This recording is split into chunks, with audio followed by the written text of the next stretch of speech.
seguimos hablando acerca del hecho de ser cristianos, y fíjese que algo que es importante que consideremos es el hecho de que tenemos que tener siempre la conciencia de que, como dice la palabra, de aquello que abunda en nuestro corazón es de lo que va a hablar nuestra boca.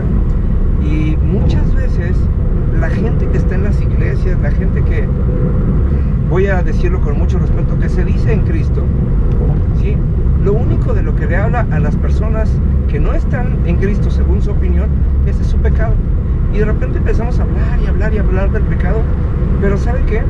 Tenemos que entender y tomar en cuenta lo que Jesús nos dijo. Jesús dijo, vayan y prediquen el evangelio. No dijo, vaya y hablen a las personas de sus problemas y mucho menos de su pecado. O sea, el evangelio también se traduce como buenas nuevas. Y muchas veces cometemos el error de estarle hablando a las personas de una mejor vida, pero enfocados en lo que nosotros opinamos que es una mala vida para el resto de las personas. Sin embargo, la Biblia nos dice que tenemos que hablar el evangelio, que tenemos que hablar de la vida de Jesús, que tenemos que enfocarnos en ser amables y darles una buena alternativa y permitirle a Dios que sea Dios. Porque ¿saben qué? Esto es lo que aleja a las personas de las iglesias, cuando estamos duro y dale con las cosas que nosotros vemos en la vida de las demás personas. Y la otra que también es muy importante, cuando no vemos que las personas reaccionan de acuerdo a lo que nosotros esperamos. Justo estaba hablando con una persona a la que realmente aprecio hace muy poco tiempo, y me decía, bueno, ¿y si esta persona no empieza a ir a la iglesia? Y le dije, espérame, ¿en qué momento nos dijeron que teníamos que acarrear personas a la iglesia?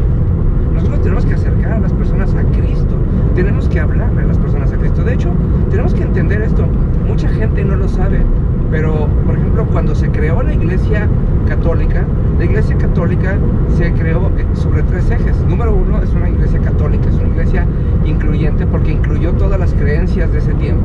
Número 2, es una iglesia romana, porque el que era cabeza de Roma era cabeza de la iglesia. Y 3, que para mi gusto es la más importante, apostólica, porque adoptó el método de los apóstoles. Y fíjense nada más es esto, porque esto es algo que el día de hoy hacemos constantemente mal. Cuando nosotros les hablamos a las personas a Cristo, lo primero que queremos es que hagan una confesión de fe. Y con esto decimos que la gente tiene que recibir a Cristo en su corazón y reconocerle como su Señor y su Salvador, lo cual es 200% cierto. Pero el momento no es al principio. Porque piense esto, el método de los apóstoles era fíjense nada más para que tenga una idea. Número 1, los apóstoles y la gente que conocía de Cristo, lo primero que hacían era hablarle de Cristo a las personas constantemente. Y cuando estaban conscientes de que ya no había nada que pudieran enseñarles de Cristo, entonces le decían, fulanito tal, ahora sí, basado en el hecho de que sabes quién es Cristo, de cuál es su vida y qué es lo que nos ofrece, ahora sí te interesaría hacer de Jesús el Señor y Salvador de tu vida. Pero sobre un conocimiento y sobre un trabajo previo. Ahora sí que hablar de Cristo a una persona les puede tomar meses.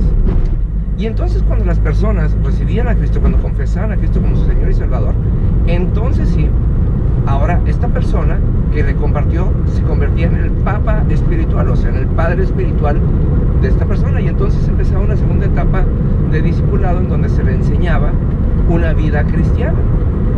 Cuando esta persona, ¿sí?, ya no tenía nada que enseñarle acerca de la vida cristiana a esta persona, es decir, sabían lo mismo, entonces esta persona tomaba al que era su discípulo, ¿sí?, y lo llevaba a un río de aguas corrientes y lo sumergía en calidad de discípulo, pero lo sacaba en calidad de igual, de discipulador. Y entonces, fíjense, hasta entonces, cuando ya eran bautizados, tenían acceso a la iglesia, porque la iglesia viene de una palabra griega de un vocablo griego que es eclesia, y eclesia significa convocados con un mismo fin. Quiere decir, las personas que vamos a la iglesia, número 1, sabemos a qué vamos y todos vamos conscientes de lo que hacemos. Entonces, esto es importante.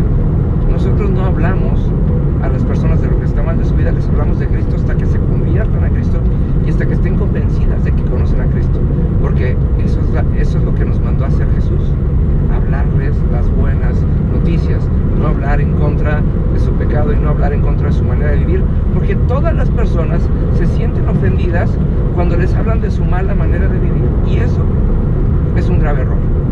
Entonces, se los voy a decir de los dos lados. Si tú eres alguien que dice estar en Cristo y no estás hablando del Evangelio a las personas, pues yo creo que es un buen momento de corregir. Pero si tú eres una persona que alguien te está tratando de hablar de Cristo y te está hablando más de tu pecado, o te está hablando más de lo que opina acerca de tu vida que de Cristo, este es un gran momento para que le digas: oye, háblame de Cristo y déjame tomar mi decisión, porque Cristo es inevitable que nos conquiste, y en ese momento las personas serán salvas y entonces estaremos cumpliendo con nuestro papel. Espero que esto les haya sido de edificación. Nos vemos pronto y por favor no dejen de compartir los videos. Que Dios les siga bendiciendo. Hasta luego.